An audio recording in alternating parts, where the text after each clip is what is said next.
Declaração de fidelidade. Este é o tema da última lição do trimestre e nós estamos aqui para ver com você, vamos acompanhar aí a história de Josafá. Agora, galera, antes de realmente começar o vídeo, lembre de se inscrever no canal, clicar no sininho para receber notificação, deixe seu joinha, seu like, comenta, compartilha com os amigos se você gostou. Se você não gostou também, por que não compartilhar, né? E é isso, vamos pro vídeo. Pessoal, hoje a gente vai falar um pouquinho sobre Josafá. Ele foi o tema da última lição do trimestre que nós estudamos durante a semana e tem coisas muito interessantes, muito legais, né, a respeito desse rei, que estão inclusive esses detalhes no livro Os Ungidos. Confere aí, que é o livro que tem acompanhado a lição. E Josafá, ele aparece com um registro bem legal da vida dele. Eu creio que um registro que todo mundo gostaria de ter, né? Ele é mencionado como alguém que fez o que agradava ao Senhor. O rei Josafá era filho do rei Asa, antigo rei de Judá. E as duas coisas que mais marcaram o reinado de Josafá foi a ser focus tanto espiritual como militar que ele fez para o povo, para o reino. Na parte espiritual, o rei Josafá reuniu 16 professores para ensinar a lei de Deus para todo o povo. A gente vê aí, né, Mateus, a importância da lei de Deus, porque quando as pessoas elas obedecem à lei de Deus, elas têm realmente, passam por uma mudança, seja no relacionamento que elas têm com as outras pessoas ou com Deus. E isso acabou acontecendo com o reino de Judá. O reino se tornou muito forte, Deus fez com que o reino prosperasse.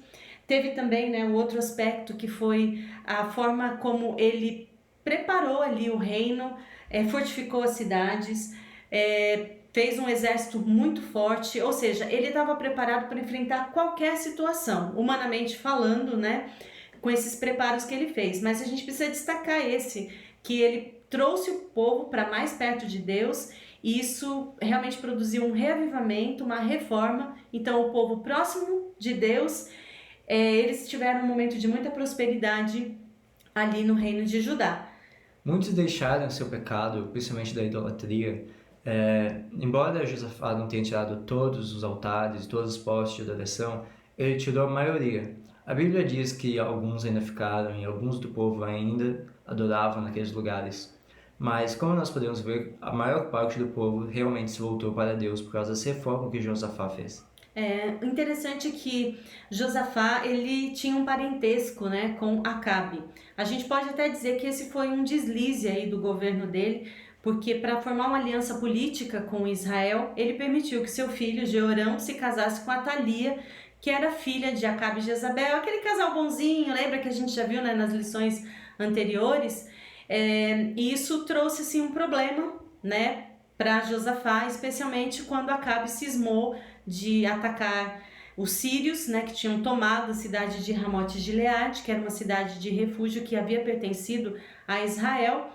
Josafá acabou dando a palavra, né, se comprometeu, depois quis sair da situação, mas não deu muito certo, né, e eles acabaram indo para a batalha, ainda que um profeta verdadeiro de Deus tivesse dado um alerta ali para eles de que o rei até poderia ir para a batalha, mas que ele não retornaria. E Acabe foi assim mesmo, né? Josafá junto.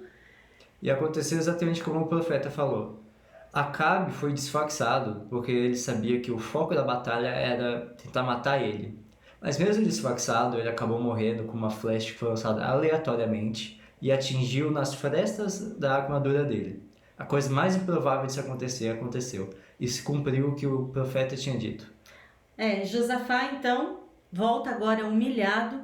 E interessante que em vez dele ficar arrogante ali, né, e não admitir o seu erro, Josafá ele é confrontado com um profeta quando Jeú encontra ele voltando da batalha, e ele entende que a função dele como rei é de fato continuar preparando o povo e trazendo cada vez mais para perto de Deus, e é isso que ele faz. Até depois da batalha, ele institui alguns tribunais de justiça. Isso é uma coisa bem interessante, né, a respeito de Josafá. E ele coloca ali juízes, que são pessoas tementes a Deus, para julgar o povo e ajudar na reforma também ali tanto espiritual como também como nação, eles terem ali tribunais de justiça que tratassem com justiça a todos. É importante ressaltar como esses juízes eram ligados a Deus.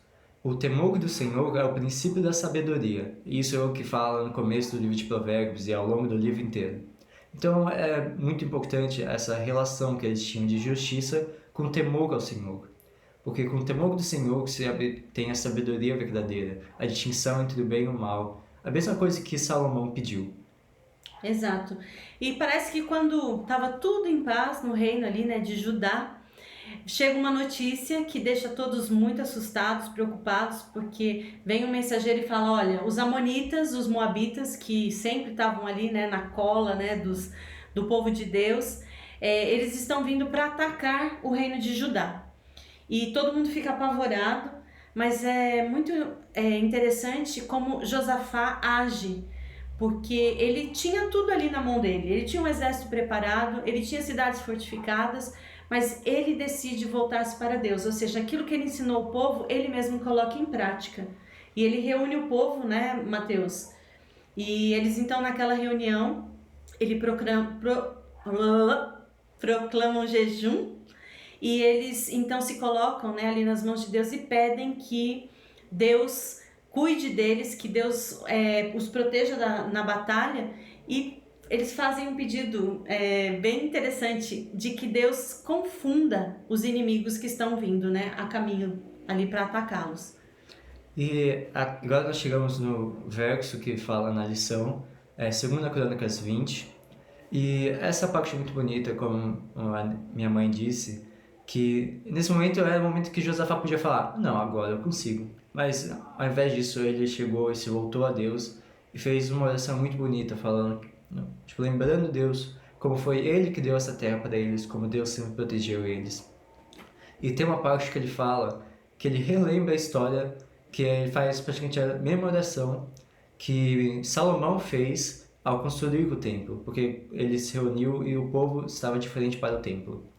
Ele fala que quando eles se voltarem para esse templo e orarem a Deus por socorro, que Deus iria livrar eles de peste, da espada e de qualquer coisa, que Deus está com eles. E naquele momento, enquanto eles estavam ali reunidos, Jaziel, que tem ali a função de um profeta, ele recebe uma mensagem de Deus e ele fala para o rei, olha, Deus disse que vocês não precisam se preocupar, vocês vão ficar na posição para a batalha, mas vocês não vão precisar lutar, porque essa guerra não é contra vocês, é contra Deus, e Deus vai à frente de vocês, e Ele vai dar a vitória para vocês. E quando Josafá ouve aquilo, ele tem uma ideia que é assim, lindíssima, a atitude que ele decide, né, ter naquele momento. Josafá preparou um coral e colocou esse coral na frente do exército. E eles foram literalmente para a batalha cantando. Dá para imaginar isso? Cantando. No momento de crise, um momento de maior dificuldade, eles têm essa atitude. Isso mostra um pouquinho, né, Mateus, como que os filhos de Deus, aqueles que confiam de fato nele, devem agir nos momentos de crise. Cantar é algo que demonstra a nossa confiança em Deus, a nossa atitude, né? A escolha de confiar nele, e o cântico é uma expressão do que está no nosso coração. E eles vão então para a batalha e é surpreendente o que acontece ali. E algo que realmente, se você olha com maiores detalhes, o cântico que eles cantavam era o mesmo cântico que o povo cantou quando o templo foi inaugurado, que remetia tipo, a confiança do povo em Deus, porque o templo era o ápice religioso, o símbolo de religião que eles tinham.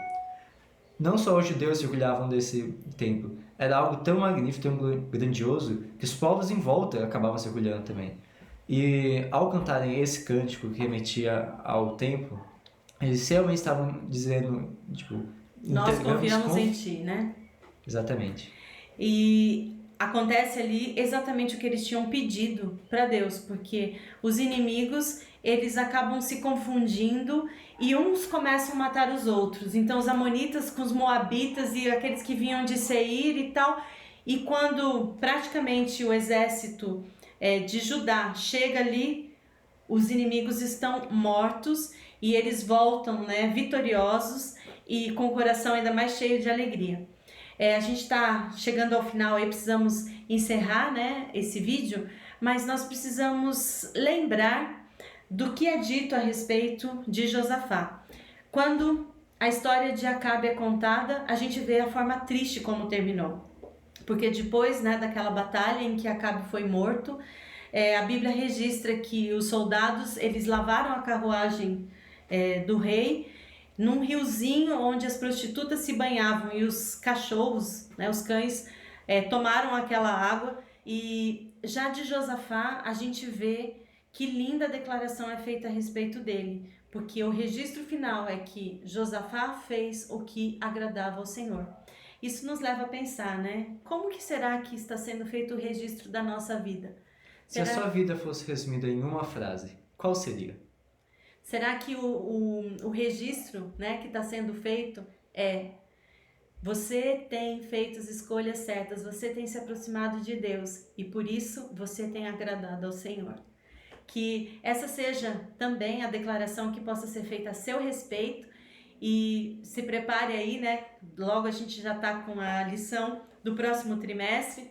Tá aqui, amor não correspondido. Vamos continuar na sequência dessas histórias aí com Israel, com Judá e conhecer muitos outros personagens. Aqueles que fizeram a vontade de Deus, que agradaram, né, a Deus e que puderam ter esse registro lindo na sua história. E aqueles que fizeram escolhas erradas, né? Mas que todas essas histórias nos ensinem lições importantes. Fica aí com a gente, nos acompanhe no canal, continue com a gente e a gente se vê na próxima. Até o próximo vídeo, galera.